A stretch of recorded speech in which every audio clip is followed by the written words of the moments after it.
जैसा कि मैंने सुहेलदेव भट्ट समाज पार्टी को जब मैंने छोड़ा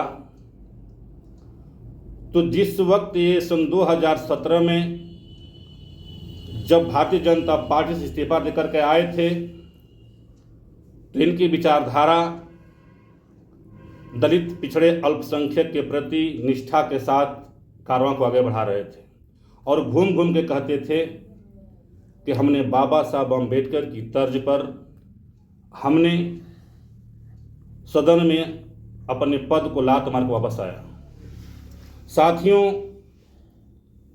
आज भारत सरकार के गृह मंत्री माननीय श्री अमित शाह जी ने जब सदन में बाबा साहब का अपमान किया तो उस समय हमारे सुभाषपा के राष्ट्रीय अध्यक्ष माननीय श्री ओम प्रकाश राजभर जी के मुंह में दही जम गया था। उन्होंने एक बार नहीं बोला कि इन्होंने अपमान किया है।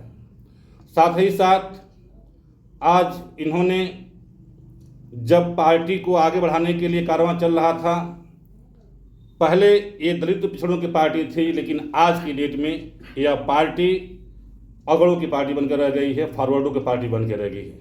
आज इनके अगल बगल में इनके दो चार रतन हैं जो इनको हमेशा गलत सूचना देकर गुमराह करते रहते हैं और ये कान के कच्चे हैं, ये सुनते नहीं हैं, इनको सही बात समझ में नहीं आती है।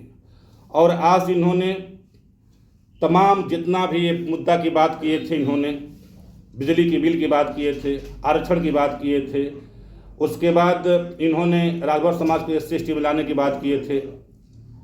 सारा एक भी इनका मुद्दा आज काम पर नहीं है।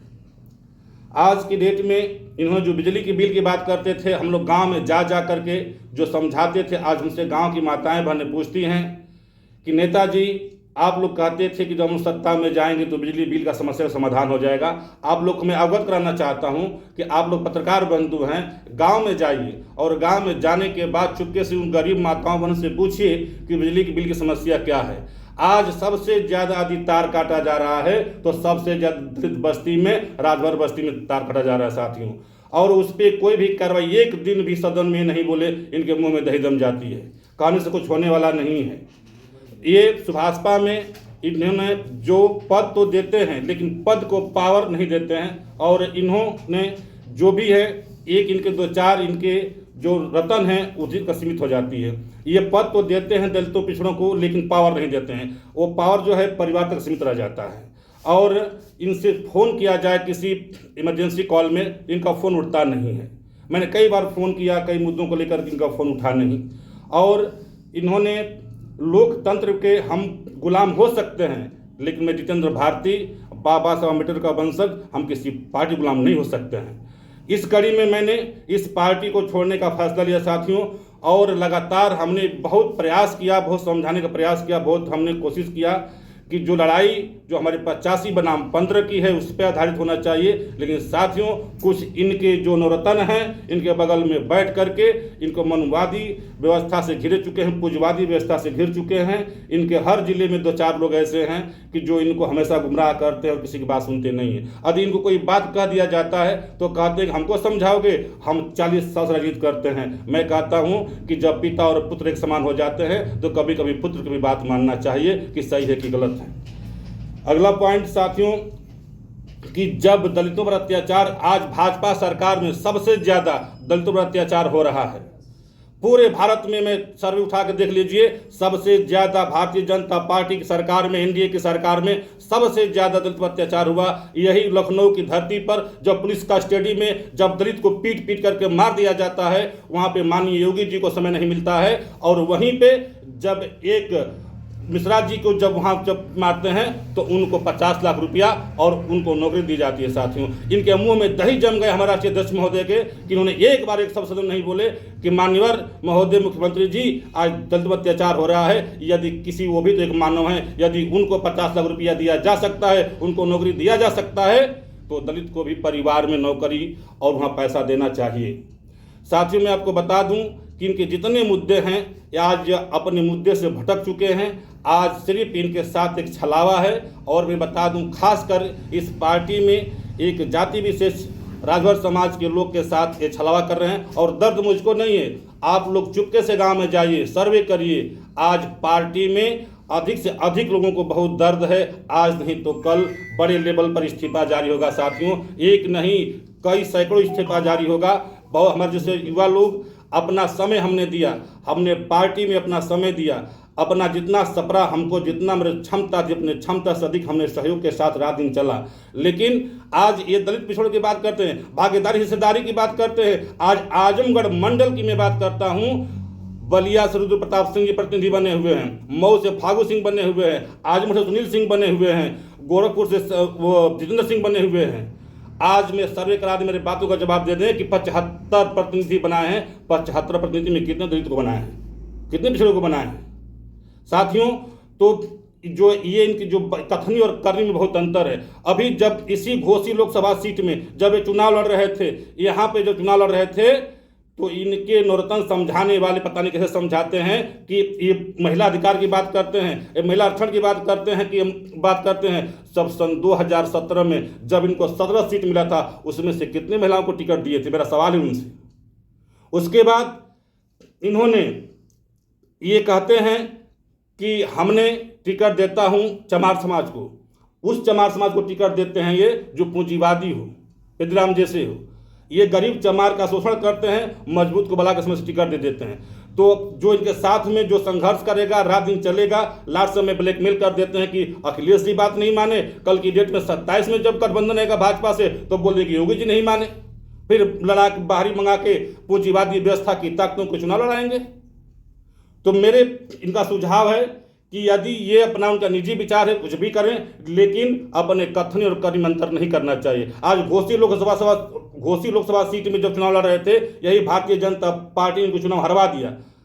कौन सी पार्टी की बात करते हैं, कौन से अधिकार की बात करते हैं? राजभर की पार्टी, राजभर राष्ट्रीय अध्यक्ष, राजभर कैबिनेट मंत्री, राजभर प्रत्याशी, राजभर MLC। और लोग कहाँ चले गए? और लोग कहाँ चले गए? जब बात आई प्रतिनिधि बनने के लिए, वहां भी मैं आपको अभी गिनाया हूं कि आजमगढ़ मंडल में जो टोटल ठाकुर समाज के लोग हैं, आज उनके पार्टी में अगल बगल बैठने वाले, उनकी हैसियत नहीं है उन गद्दारों की कि जो एक वोट से एक वोट जोड़ दें, ऐसे लोग को बगल में बैठाते हैं। लेकिन जो रात दिन चल करके जो राजभर समाज, चमार समाज, उसमें कुर्मी, कुहार, लोहार, खटीक, पासी समाज के वोट, बिंद, मल्ला, पासवान मिल करके जो 1 से 11 वोट करते हैं, उनको सम्मान नहीं करते हैं मुर्तजा राजभर जी। बगल में चंद गद्दारों को बैठा करके उनसे सलाह लेते हैं। यही कारण है मेरा सलाह था कि सन 2022 का चुनाव इनको लड़ना चाहिए था बांसडी से। इनको ले जाके इनके नौरतन लड़वा दिए एक शेर के सामने, अली राजभर के सामने। बनारस से चुनाव अरविंद राजभर जी हार गए। यही यहाँ पर भी था कि जब घोसी की सीट मिल रही थी इनको, जब चुनाव लड़ रहे थे अरविंद राजभर जी, उस समय इनको समझाया गया कि यहाँ पे सोच समझ के प्रत्याशी उतारिए। इनको पार्टी में ऐसा कार्यकर्ता चाहिए कि जो सिर्फ जय सुहलदेव की आगे अगला शब्द न बोल सके। इनको ऐसा कार्यकर्ता, इनको पढ़े लिखे, तर्कशील, प्रगतिशील, प्रबुद्ध कार्यकर्ता इनको नहीं चाहिए। इनको अनपढ़, अशिक्षित गंवार चाहिए, सिर्फ जय सुहलदेव बोले और हमारा झंडा ढंडा ढोए, उसके आगे नहीं सुने। इसी जनपद के एक हमारे नवनिर्वाचित माननीय बिछला राजभर जी जो MLC बनाए गए हैं, ये कहते हैं कि जब तक हम रहेंगे तब तक मोर पूर्वांचल में कुछ नेता पैदा नहीं होने देंगे। तो मैं कहता हूं किसी के प्रतिभा को, किसी के अंदर दम नहीं है कोई दबा सकता है। आज तमाम प्रतिभाएं गांव में वंचित है। आज उनको अवसर मिले साथियों, तो मैं बता दूं कि कुछ गद्दार इतिहास 1 जनवरी 1818 को जब अवसर मिला दलित के बेटे को, दलित समाज को, तो 500 महार जातियों ने 25,000 पेशवाओं को हरा करके अपना विजय स्थापित किया साथियों। अभी 1 जनवरी को जो कोरेगांव दिवस का था, आप अवसर दे के देखो। आज सदन में यदि दलित का बेटा जितन भारती जैसा लोग जाते तो आज जाकर मुद्दा की बात करते हैं। लेकिन मैं कहता हूं, मैं श्री ओम प्रकाश राजभर जी को पढ़ा लिखा नहीं चाहिए, तर्कशील प्रगतिशील नहीं चाहिए। उनको ऐसा कार्यकर्ता चाहिए सिर्फ जय सुहलदेव की आगे अगला शब्द न बोल पाए मेरे साथियों। उसके बाद मैं बता दूं आपसे कि आरक्षण की बात करते हैं। पूरे उत्तर प्रदेश में जितनी थाने हैं, हर थाने पर जनरल कैटेगरी के, खासकर ठाकुर समाज के थानाध्यक्ष बने हुए हैं। ये कहाँ लाए लड़ते हैं? कौन सदन में बोलते हैं योगी जी आरक्षण में बंटवारा करिए? क्यों नहीं बोलते हैं? इनकी मुंह में दही क्यों दब जाती है?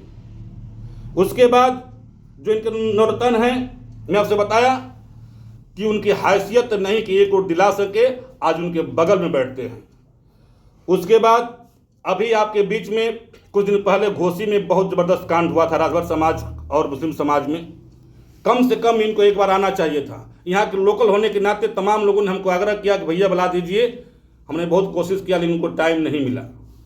उनको बड़े बड़े लोगों के पास जाने को टाइम मिल जाता है। जब चुनाव चल रहा था मैंने बार बार कहता था कि वोट मड़ई में है, वोट छान में है, वोट छप्पर में है और करकट में है, लेकिन हमारे बड़े भाई आदरणीय अरविंद राजभर जी वह सिर्फ बड़े बड़े महलों में वोट जाकर ढूंढ रहे थे, लेकिन यहाँ की जनता ने समझा दिया। तो सुबलदेव भारत समाज पार्टी के राष्ट्रीय अध्यक्ष माननीय श्री ओम प्रकाश राजभर जी अब ये दलितों के नेता नहीं है, पिछड़ों के नेता नहीं है, ये फॉरवर्डों के नेता हो गए हैं। और ये बार बार दोष देते हैं कि अखिलेश जी ने हक लूट लिया, मायावती जी ने हक लूट लिया। अरे जो 5000 सालों से जो हक लूट के बैठा है उसके खिलाफ बोलने में आपके मुंह में दही जम जाता है। कौन उसके खिलाफ बोलते हैं जो सदियों से हमारा आरक्षण लूट के बैठा हुआ है। अभी पूरे उत्तर प्रदेश में इलाहाबाद की धरती पर युवाओं ने क्रांति ला के खड़ा किया था बेरोजगारी को लेकर के, नर्सरी परीक्षा को लेकर के। आज जगह जगह लाठी बरसाई जाती है, उस समय इनके मुंह में दही जम जाता है। किस्मत के साथ कोई रहेगा। आज पूरे हमारे उत्तर प्रदेश में आए दिन लगातार अत्याचार हो रहा है, आए दिन लगातार रेप, हत्या, बलात्कार चरम सीमा पर है, लेकिन इनको सिर्फ मलाई काटने में मजा है। इनको सिर्फ अपने परिवार से मतलब है, पार्टी कार्यकर्ता से मतलब नहीं है। आज इन्होंने जो हमारे जैसे तमाम लोग साथियों पार्टी से छोड़ने वाले हैं, हमारी बातें चल रही हैं लगातार, दर्द सबको है, लेकिन कोई कहने में असमर्थ है, कोई मजबूरी में समय काट रहा है।